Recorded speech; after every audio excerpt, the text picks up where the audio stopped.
Hey everyone, Ben Deal here in Houston, Texas. Super excited about the guest we have on the Expand podcast today, Charlie Kriegel. He is one of the top real estate brokers, real estate agents in the Houston market. Been in the business almost 20 years, has an incredible team of 100 plus agents doing hundreds of millions of dollars a year in volume. Super excited to have Charlie join us today. Charlie, how you doing?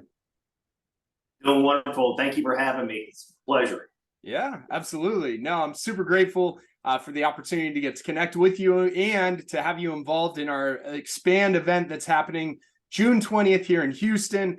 Got you plugged in, like we were talking about, just an incredible panel of real estate experts. You were one that came top of mind just with the breadth of your experience in real estate. You know, you lead an incredibly successful real estate brokerage here in Houston. Would love to hear kind of how did you get started in real estate? What was the thing that got you into it? What got you moving in this direction, 20 plus years ago now?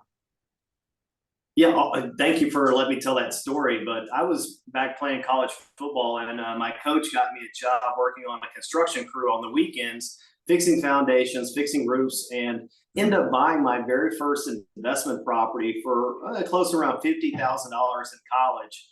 Had that same crew, did their full rehab and flipped it. And after that, I was hooked. The investment side was always a passion, not really any emotional attachment to the real estate or the asset. But I mean, even before I got my real estate license and I was in insurance at the time, I just got the bug with, the fix and flip model in real estate and real estate investing in general. Man, that's amazing. So and this was when you were in college that you did your first project? Yeah, I was still probably about 20 years old, maybe 19, 20 years old. And, did my very first project, borrowed money from a friend, collaborated it all together, almost like an old school syndication with all your buddies throwing in a little bit of money. And, we probably made way more mistakes back then, but it was just going through the process and turning something that looked like it was about to fall down into, a nice family project and providing that, that resource for families. And then also when you're 19, 20 years old and someone hands you a $10,000 check, I mean, you think that you just hung the moon. So, obviously it was the thrill or excitement of finding a deal and then just being able to go through and rehab it with my finishes and my own personal touch, and then go through the sales process. But way before I had my real estate license, I had the investment bug. Huh. And so where did that bug come from? Because I know in my experience going through the normal kind of education route, it's like go to school, get good grades, kind of work through the logical path. Like, what was it for you that, you caught this bug so early, especially to get into the real estate investing side, at that point in time? Because I can't imagine there are too many people that were doing that. I know I was in a much different place when I was in my, 19, early 20s. So, what was it for you? Why did you choose to do that? I was in the business management class, that's where I got my degree, was business management. And I always knew that I wanted to work for myself.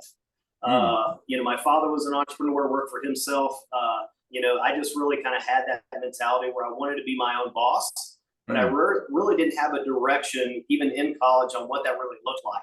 And so, doing the investment fix and flip model and meeting some other individuals in that space really kind of gave me a forecast of what a future working for myself could look like. And then having a contractor that I worked for, I had resources to materials, to labor at a fraction of the cost. So really it was just more or less an opportunity, just an opportunity that fell onto my lap. And I just really, after going through it, I just knew that this is something that I could excel in, I'd enjoy doing. And, Houston's such a large city that there's just so much opportunity with buying properties, building properties, flipping properties. I just knew I'd never get bored if I worked for myself and were looking for investment properties. And yeah, so never get bored. So it sounds like you always like the opportunity, the challenge, opportunity to grow. The theme of our event's called Expand, and so expand your business, your mindset, your heart. And from where you started to where you are now, do you want to walk us through kind of that journey? Because, starting at that point in time to where you are now, I mean, I know you've experienced a lot of successes, can you kind of connect those two dots to where you are today? Sure, absolutely. So, I went through John Doherty as a brand new agent, which was, one of the luxury brands. So I got some of the best mentorship and training from that company. And then fast forward about 8 years later, I picked up my very first hedge fund. They interviewed probably 30 or 40 agents, but because of my background in doing so many fix and flips and models, I was able to analyze cap rates quickly, answer all the questions, and really we spoke the same language. So after I got hired, we closed probably 580 homes in 10 months. Wow. It was an incredible run. It was back in the the pioneer days on investing, but going through that with little or no emotional attachment and being able to analyze hundreds of properties a day, and if it fits in that square peg, we can buy as many as we possibly can. So, after that one investor went on pause, we knew that there were other institutional investors out there in that space. So I did the financial commitment and started going to the IMN conference, and I was on panels. I did moderation. I was always present, scheduling my meetings. So I met with some of the top industry leaders from every single hedge fund and built those relationships and added value through either off-market investment opportunities or building a team around MLS purchasing, and then keeping those ongoing relationships by continuing to add value when they are buying was still a core business model of mine. We still represent close to 19 to 21 different hedge funds on the build to rent, the buy hold model. And then we do have some investors still doing the fix and flip that are institutional. So having that type of client or that residual income coming in for our brokers and that value add, being the rainmaker, bringing in those large hedge funds, I felt if we had a core company around working with institutional capital, will always have a space in the real estate market. Yeah, man, that's exciting. And I've with the small team of agents that I work with, and a lot of the people in our community that are realtors that are investing in real estate, learning how to invest in real estate. I know for me, I built my foundation is built upon working with investors. I think yours is like 10x or 100x just with the scale and scope. But why is it important to work with investors in your real estate business, and even to the scale where, you're working with hedge funds where, there's an amplification in terms of volume and capital and how much they're buying? Like, why is that important for you and your business? And how did that kind of develop as like, hey, this is an opportunity I think I can really go after? Great question. I think that it comes around with residual income in real estate, which is very difficult. You're selling a house or you're representing a buyer. You might not get a referral from them immediately, or you might not sell that house for another 3 or 5 years down the road. Right. When we work with investors, we make our commission on the acquisition of the property, depending on if we're helping them find hard money resources to make a little bit of capital on that. And we turn around and get the property either for lease or for sale on the back end. So we make commissions once, twice, or 3 times in one transaction. And if you're working with an investor adding value and they're consistently making additional income, they're always going to be a buyer in tow. So whether they're closing 12 properties a year or they're closing 24, you then are able to double side that by getting the listing on the back end. So it's one of those rinse and repeat models that's really rare in any industry. So working with the investor can basically, it can boost your real estate, your real estate game, or just your production. It could quadruple your production just by working with 1 or 2 investors on a consistent basis. Yeah, that's so powerful. And one of the things you've brought up and that I hear, it's relationships, getting in the right rooms and adding value. What's been the most important thing for you in terms of like adding value, bringing value to the table to the clients that you work with? Sure. So experience is one thing.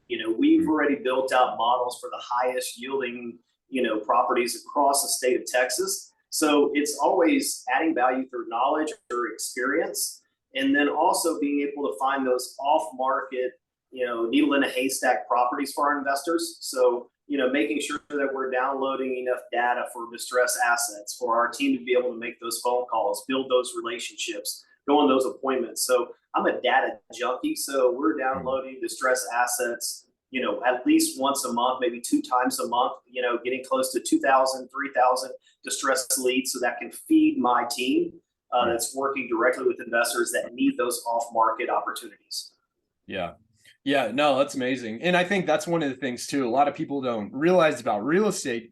People get excited, they'll watch a TV show or they'll see somebody that's like, oh, I can, I can buy and sell, I can list a property, I can fix it up or whatever.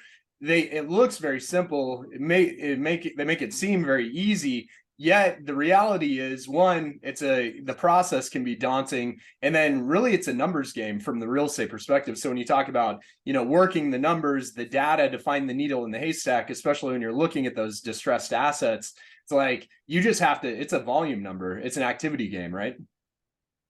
No, absolutely. It's completely a numbers game. Yeah, that's one thing I do like about it, is because you can track your progress. You know exactly how many phone calls you need to make, how many appointments you have to set. It comes down to strictly numbers. And we provide all of our agents with our investment models. So investment calculators, depending on which institutional investor we're working with, we have all of their models. We've created our own fix and flip and buy and hold models that estimate your cap rates, and make it really easy for the agents to input in those numbers and come up with a firm asking price, or know ahead of time walking into an appointment what we're going to need to get that property for. So just making sure there's clarity around, what an actual cap rate is and what our target cap rate is, or what a ROI or a ARV calculation looks like. They don't really teach that in real estate school, in investment school and training. So we provide those calculators to all of our agents to make it streamlined. So there's no gray area. There's always a gray area with CapEx or rehab, but for the most part, the numbers are the numbers. Right. Yeah, that's good. Well, and when we go back and talk about expansion and growth, one of the things I'm finding as we're having these conversations is, whether I look back at my life or you think about yours, there's always been moments of growth or expansion. When you look back, whether it's of your life or your career in real estate, is there one moment that you look back to say, man, that was kind of a line of demarcation? Like there was significant expansion that happened. There was like this moment in time that you reflect on and be like, man, for that moment to happen, time, situation, circumstance, everything now has totally changed. Do you have a moment like that you think about or you can reflect upon?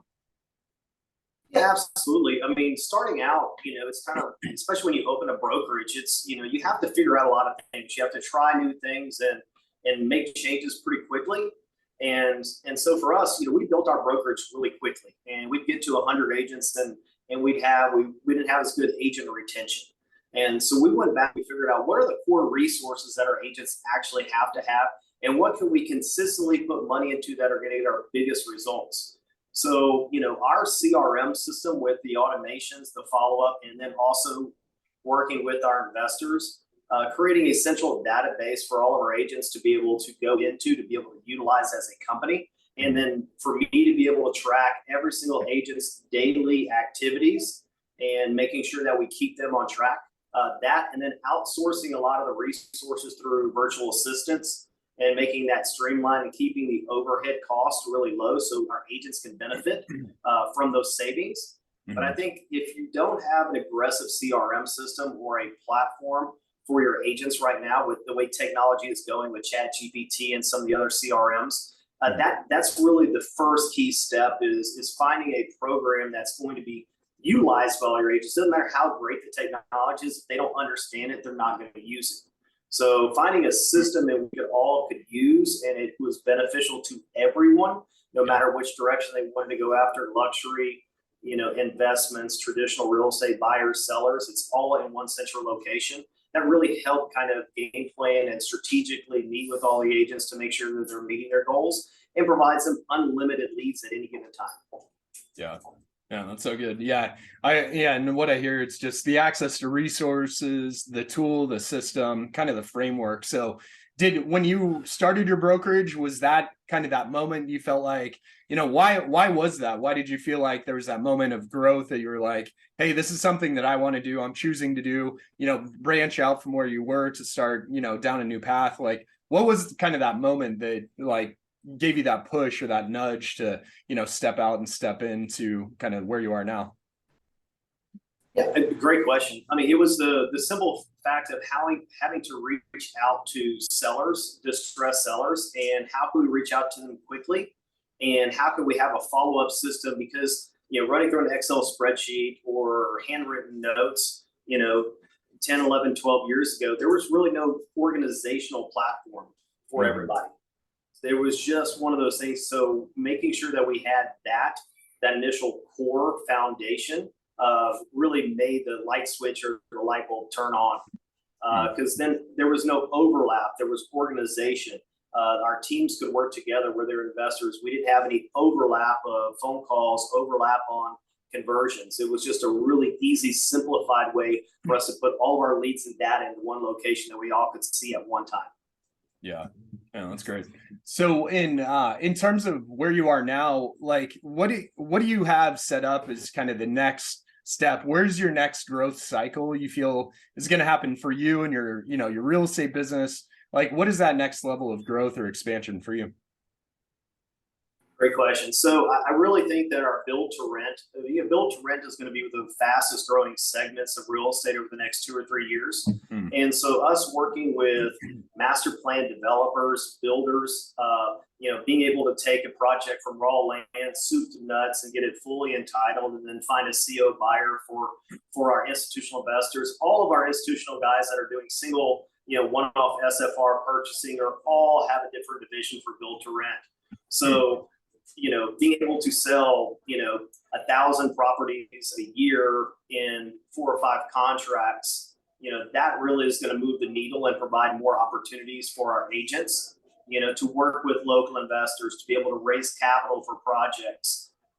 We really feel like we're going to be one of the leading companies in the build to rent space for the next 3 or 4 years. And that's going to open up a lot of opportunities for land acquisition, for selling paper lots, developed lots. There's just so many exit strategies that go into a development, and having our team work with the developer from the very beginning of the purchase of the raw land, going through entitlements and figuring out what is going to be the best exit strategy for them. I think that's going to provide a lot of value on our end, and being an expert in that space is just going to open up a lot of doors for myself, my agents. And then obviously, I'm writing a book for Forbes Publishing on build to rent. So we get a TV show coming about it. So I think being a leader in that industry and one of the fastest growing segments of real estate is just going to be a beautiful thing to watch. That's awesome. So are you looking to do that just in the Houston, Texas market, or what is the scope of that build to rent work look like for you?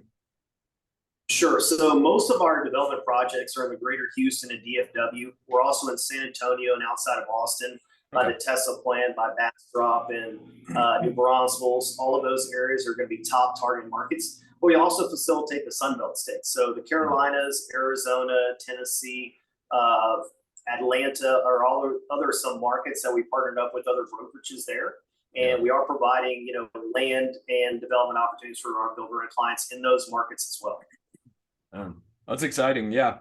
I just thinking, how to sell 1,000 properties in 4 or 5 contracts. I mean, there's no other greater opportunity to scale a business than that. I think I can imagine, especially in real estate, when you're looking to go 1-to-1 to 5 contracts to 1,000. It's not bad. Yeah, exactly. It works smarter, not harder, right? Yeah. So, and one of the things that we talk about, so, we went pretty deep on the business end of things. I think, from you with your mindset, just as a 19, 20-year-old, high school, like college student, what was it from like the foundation from a mindset perspective you had around growth, expansion, entrepreneurship? Because what allowed you to break the mold that was like, I want to be my own boss. I want to do my own thing. I've got a bigger vision, what I want to create. Like, what was it for you that helped kind of solidify, where you are today? Because, what happened back then, I imagine, is kind of laid a little bit of the foundation and framework for where you are today. Yeah, I mean, being a college athlete, I love that competition. Was always a big reader and, just the mindset. But I think, I'm not the smartest person in the room, but I promise you no one's going to outwork me. So really, my biggest thing that I teach my agents and everyone is, owning my mornings to elevate my life.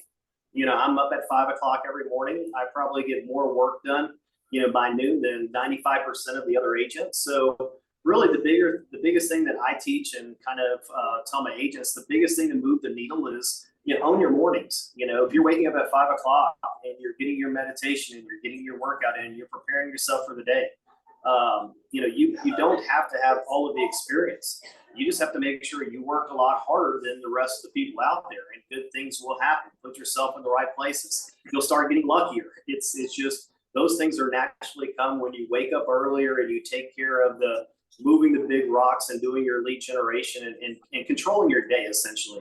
If all of our agents could be able to have that type of mindset and that work ethic, they'll all be highly successful professionals. Yeah.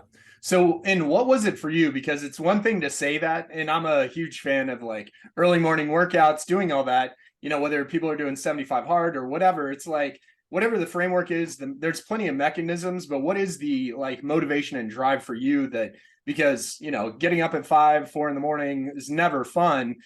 But there's the discipline, there's a lot that goes into that, but more importantly, like, what is it that like kind of gives you that drive, to do that every day, and, what does that mean to you in terms of, how it sets your day up for success? Like, what gets you going to do that? Yeah, another great question. I really think that, being, like an athlete, I love the team aspect. I love to basically bring others up with me. So having a new agent that's being able to see them change their life dramatically, whether it's, being able to put them and their family in a home, whether it's for them to get out of financial distress, it's being able to take someone and completely change their life for the better and give them an opportunity to have a career that they can be proud of and be able to build a business where they can grow that business and bring in teams and just watch them advance their career. I think that's the best benefit for any owner of a company is to be able to watch your other agents be highly successful and add those value and tools, because you're only as good as, your people.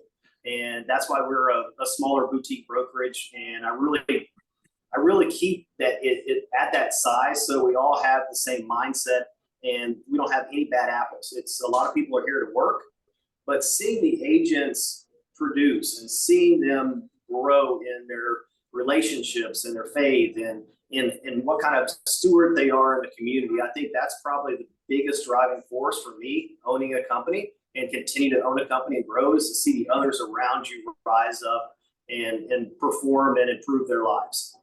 Yeah, man, that's great. And I feel like that's why we've kind of put together these 3 parts. It's your business, your mindset, and the heart. Because I feel like out of all those things, like, it's very logical. Like, business can be very nuts and bolts, like you talked about, numbers, there's input in, output, then it's the mindset that really kind of encompasses and wraps everything in. But I find even for myself, it's the heart. It's like the care, and it's the ultimate drive at the end of the day. Because, a lot of people will say motivation is fleeting, and it's like, what's going to get people coming back? Like, a lot of people get into real estate because they're excited. It's about the opportunity. And then, like we talked about, this is really work. Like, you got to do the work. If you're in a uncapped opportunity, unlimited business, well, it's not going to come easy. But, finding that heart reason for, why you're building your business. And that's why I appreciate you saying, like, you want to serve, you've got to change, you've got a heart to, you want to see people change, transform, in their life. Where did that kind of really end up taking root for you to become, the core of your business and, what I hear you say? So, I've always been part of like a mastermind class, whether it's Bible study or whether I'm flying out to panels or going to different events. I think really finding a mastermind with some of the other industry top professionals and really understanding that culture is probably the number one key that most brokerages really don't focus on, but it's really important as far as your culture, and then opportunities. So getting to meet with some of the other professionals that were in different countries, different states, and then collaborating with them to figure out what are they doing to move that needle? What are they doing to add value for their clients? So I can't take all the credit. Going to a mastermind once a quarter and meeting with some of the other top professionals and seeing, what kind of stewards and leaders they are and what they're providing, it kind of gave me an outline or, some type of manual to bring back to implement into our company. And it made the biggest difference because a lot of times you can't really, if you're working in your business and on your business and you don't have anyone looking at it from that 45-foot perspective to really tell you what you're doing well, what you need to improve on, and why some of the things that you're doing aren't working. It's too hard for you to analyze your business when you're in your business. So you always need a coach, a mentor, or some type of mastermind class that's going to be able to give you insight to really help you grow and expand. Yeah, and that's great. Yeah, and I think too, and even after the season that we've gone through, I found a renewed connection and drive to getting into events, going to, like the masterminds, getting into the right rooms, whether that means investing money, time, travel, whatever it is. Like there's incredible value to that because there's a lot that happens. So why is it for you? I mean, you shared a little bit. Why is it important to continue to get into those rooms, even to, come join us at this Expand event that we're hosting here in June? Like, why is it important for you, for a new agent, for somebody that's looking to get into real estate, to make that investment? No, it's first, you're building a community. So you're building your contacts. You're only as good as your contacts. First thing is just the ability to collaborate with other like-minded individuals. The next is you're always going to find some nugget or knowledge or some new technology or something that's going to improve your systems. So if you're not consistently looking at other ways to lower overhead, improve systems, improve retention, whether it's just the ads that people are running, whether it's their follow-up systems, whether it's anything that they're doing that you guys have the like-mindedness, whether you're working on luxury or investments, it really doesn't matter. But you can always find and improve your systems by finding out what everyone else is using and what their conversion rates are on those new systems, and then implementing them quickly, learning them quickly. And if they don't work, cutting them off, not spending too much time around something that's not going to be a value add in your company. That's so good. Yeah, I just heard, community, collaboration, wisdom, like focus on improvement, a lot of those things. And honestly, if I can wrap all this up into why, I've got, why we're putting on this event, Expand in June 20th here in Houston, is for all of those things, like going to be incredible value where, I think when I go to an event, I know there's one thing I'm going to hear or one person I'm going to meet that's going to be the reason why, I'm going to that. That's why I'm investing that time, that money, that resource, whatever. And like everything that you just laid out, like, that's why I'm excited to see what's going to happen when we're all in the room. Grateful for you to be in the room because I know the value that you're going to bring, the wisdom that you've got, your experience, and then the community and connections. Like, who knows what's going to happen, after that. But I'm just grateful for you and excited, for this time that we've got to share today and then going forward. But, I know you've got a lot going on. I know you got a lot of people to serve, especially on your team. If people want to reach out to you, what's the best way for them to reach out to you, Charlie? Easily, they can always go to WinHill Advisors-Kirby.com. All of my personal contact information is there. You can find me on Facebook and Instagram under WinHill Advisors or Charlie Kriegel. You can always reach out to my office number, or my personal cell is 832-496-2614. Shoot me a text message or call if you have any investment questions or just want to learn more about the brokerage. I'm always available. Awesome. Well, man, hey, thank you so much. Super excited, grateful for you. Thank you in advance for joining us at Expand Houston. If you want to join us, it's expandhouston.com, June 20th here in Houston. Get to meet Charlie and his team. I'm sure we're going to get a bunch of his team, a bunch of his agents in the room as well. So come join us. Charlie, thanks so much for your time, man. Grateful for you, and we'll talk soon. Thank you very much. I really appreciate it.